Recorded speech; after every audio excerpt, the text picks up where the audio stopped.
வேலூர் மாவட்டம் பேரணாம்பட்டு பகுதியில் உள்ள மலட்டாறு, கொட்டாறு ஆகிய ஆறுகளில் கடந்த சில நாட்களாக பெய்த கனமழை காரணமாக வெள்ளப்பெருக்கு ஏற்பட்டது.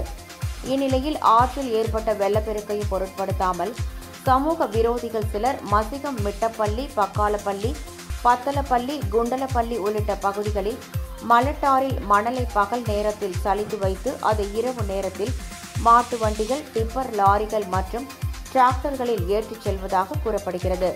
இதனால் பேரணாம்பட்டு பகுதியில் நிலத்தடி நீர் மட்டம் பாதிக்கும் அபாயம் ஏற்பட்டுள்ளது. இதுகுறித்து பலமுறை வருவாய்த்துறை மற்றும் காவல்துறையினருக்கு தகவல் தெரிவித்தும் சம்பந்தப்பட்ட அதிகாரிகள் கண்டும் காணாமல் இருப்பதாக விவசாயிகள் வேதனை தெரிவிக்கின்றனர்.